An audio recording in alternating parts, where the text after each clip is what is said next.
A while back, I started a video series called The Nerdy Dialogues Star Wars Experience. Intended to coincide with the release of The Rise of Skywalker, this video series was supposed to be me discussing my thoughts on each canonical live-action Star Wars movie after rewatching all of them that previous summer. I ultimately scrapped the project because I felt they were a little rushed.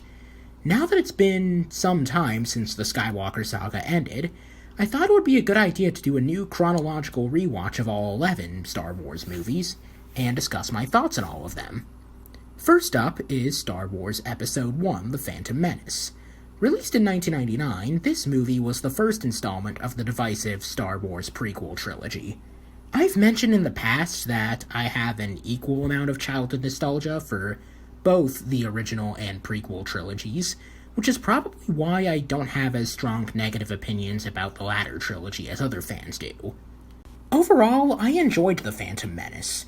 It was an entertaining, simple story about two societies, the Naboo and the Gungans, uniting against the Trade Federation, a greedy corporation invading their planet with an army of battle droids.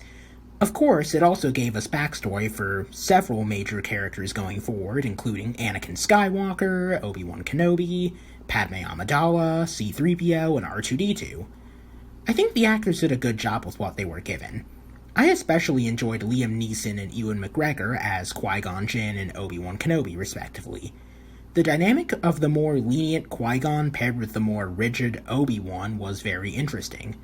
Usually the master would be more rigid and strict than the apprentice, but not this time.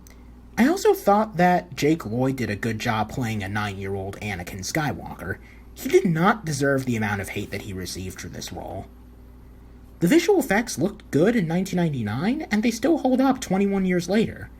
It was a good balance of practical effects and CGI. The action scenes were also very entertaining. My personal two favorites are the Mos Espa pod race and Qui-Gon and Obi-Wan's lightsaber fight against Darth Maul. That being said, I do have a couple complaints about this movie.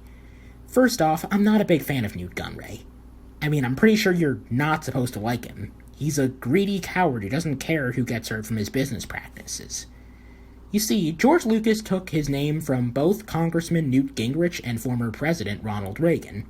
The former politician was chosen due to Lucas modeling the Trade Federation members as a response to the 1994 Republican Revolution, while the latter was chosen as a response to Reagan's SDI program being labeled Star Wars without his permission.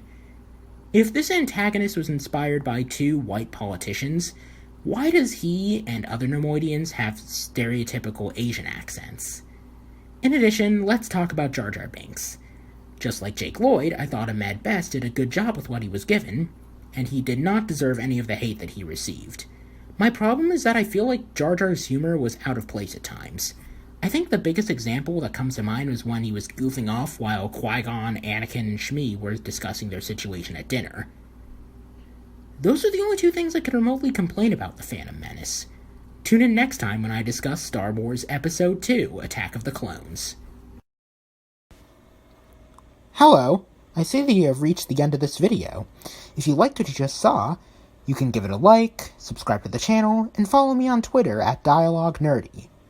If you really want to, you can also ring the bell to be notified every time I upload a new video.